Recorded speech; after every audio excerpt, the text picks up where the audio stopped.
The situation between India and China. You have to hand it to the Chinese. Their ability to use their $3 trillion reserves to advance strategic interests is unparalleled, some would say. A report in the Nikkei Asian Review claims that China has offered tiny Bhutan a staggering $10 billion in economic assistance. It would include grants, loans and direct investment. Presumably, there was only one condition: to stop siding with India on the standoff with China in the Doklam Plateau. Officially, nobody has come on record to confirm or deny this story. But the Nikkei report claimed that a Bhutanese official contacted Delhi to deny the Chinese offer. Others on the China circuit in Delhi have a slightly different view, though. They say that there have been reports in the past about Chinese efforts to seduce Bhutan with offers of grants and loans. This is not the first time. But nothing has ever come of it. In the present case, though, it could well be that the offer was made informally, perhaps through persons who cannot be directly linked to Beijing. Bhutan, they believe, would not have been tempted since its political and economic strategic stakes in India are enormous. New Delhi provides much of Bhutan's budget, helps build state capacity and guarantees its security and independence. While the temptation to buy into China's offer could be great, Bhutan is aware of the manner in which China swallowed up Tibet, has strong-armed other nations out of the South China Sea and threatens and intimidates when denied its way. China's money also comes at a price. There are many questions in Pakistan over how the country will repay the $50 billion China has committed to invest in the Belt and Road project. Sri Lanka is trapped in debt to the Chinese, owing them billions of dollars, which it is unable to pay back. China has pledged more than $8 billion to Nepal. Kathmandu must first clarify the terms and conditions before signing on.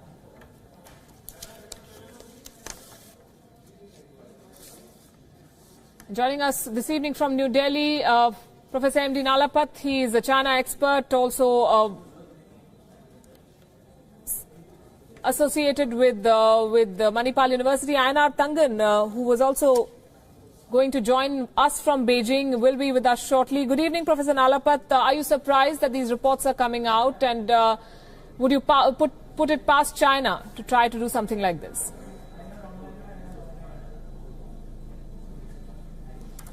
Well, this is very interesting that the Chinese appear to be going back to the traditional way of gaining influence.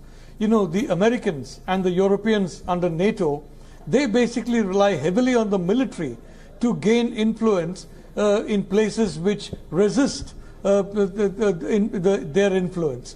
Now, the Chinese have always used checkbook diplomacy to achieve the same objective, and they have been extremely successful in this over the last 20 years. So it's interesting to see that the Chinese seem to be understanding that rather than go into an armed confrontation with India, it may be a better option to try and persuade Bhutan to work out an agreement whereby there's a trading of territory.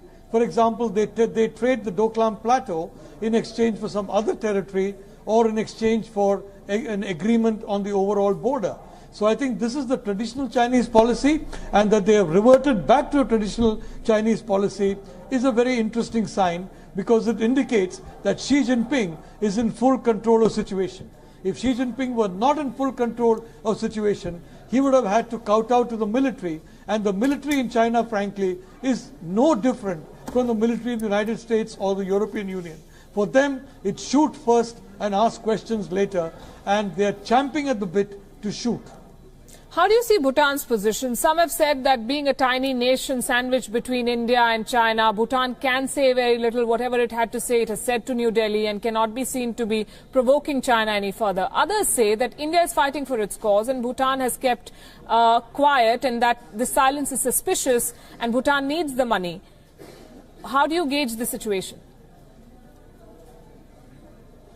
Well, the fact on this particular issue, Bhutan is the key. The fact is that India went in purely because the Bhutanese wanted it to go in. Now, tomorrow the Bhutanese say that, look, we don't need you anymore, we're working out a settlement, then obviously the position of India becomes untenable. So the key to the situation is actually the attitude of Bhutan. So now the question comes whether China, with all its riches and with all its ability to influence people through the checkbook, will succeed, or will India, with its traditional alliances, with its ancient ties with Bhutan, will succeed. It's a very interesting geopolitical battle that's now playing out. And this is not just a Bhutan story, as we also pointed out in our report earlier. China has been doing this, whether it be Nepal, Pakistan, Sri Lanka, even Bangladesh. It buys influence. How can India counter this? We know that we've offered to give Nepal $1 billion. You cannot match China's reserves, and yet you want to maintain your influence in the region. What is India's best option?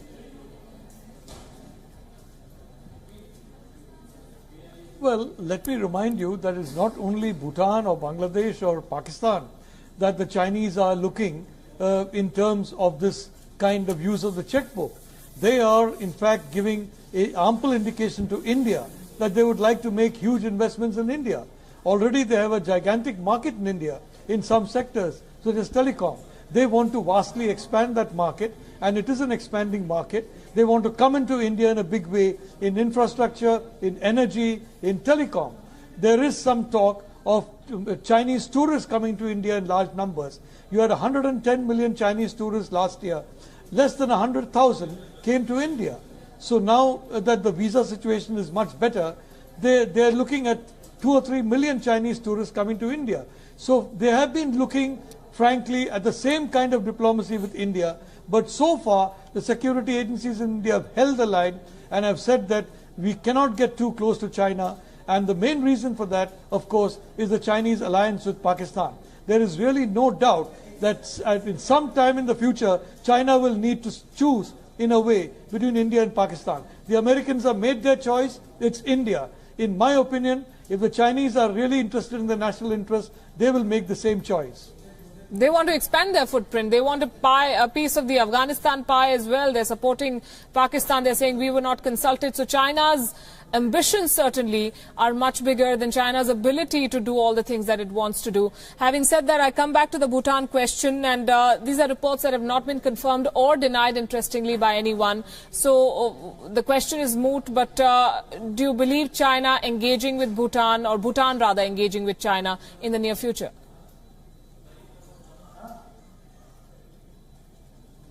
Well, it's certain that the Chinese will be having multiple contacts with Bhutan.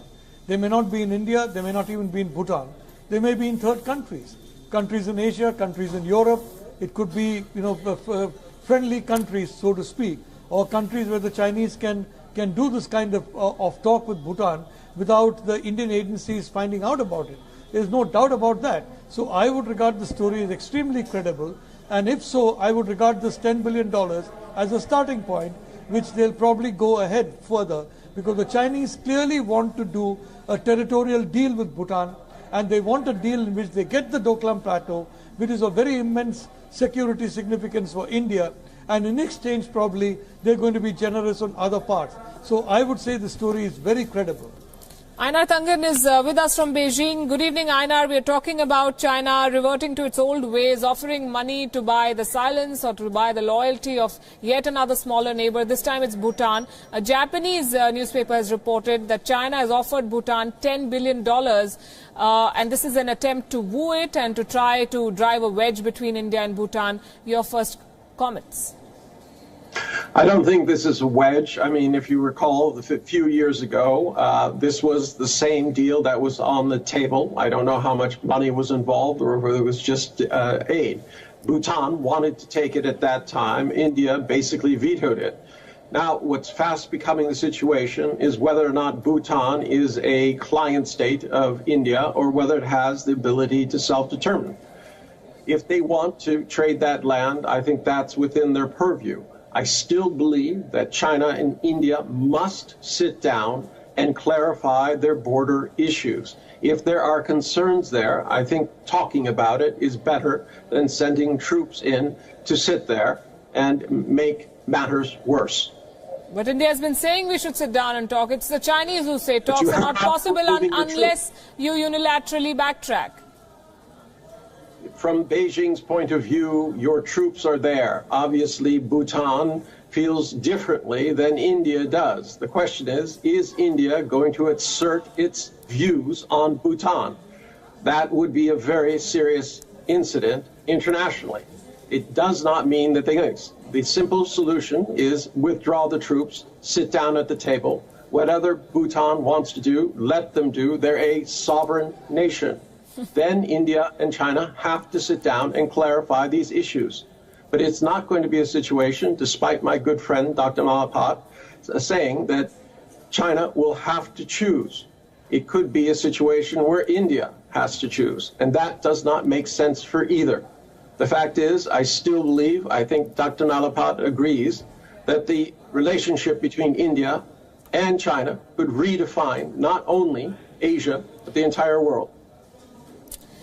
Professor Nalapat, another interesting and typically Chinese way of doing things is this: not just the money, but also they've tried to do it with Nepal. They say that India is playing big brother. You take your own decisions. You know, New Delhi is threatening your sovereignty, and Kathmandu should come on its own. And a similar line being taken on Bhutan as well, when he says that is it India's subject state or whatever the term that Einar used. Is that something that China often tries to do? Well, the Chinese are very versatile in their diplomacy, and as I said, this is now traditional Chinese diplomacy, which was perfected by Deng Xiaoping and is now being carried forward by Xi Jinping. And I repeat, the fact that this is being done, this path is being followed, indicates that Xi Jinping is now in a very strong position. I agree fully with my old friend Einar that India and China must settle the border. And the problem so far has been Pakistan does not want to see India and China settle what is actually a very simple border situation, because the maps are there, satellites are there, global positioning methods are there to indicate very clearly what the border is. But so far, Pakistan has been blocking China from settling the border. So I fully agree that the border issue must be settled. Secondly, I firmly believe that now we are having a BRICS meeting. In the BRICS meeting, I think there should be a resolution that no country in the BRICS should cross borders or should undertake any kind of warlike action against any of the other BRICS members. There should be a complete peace between the BRICS membership.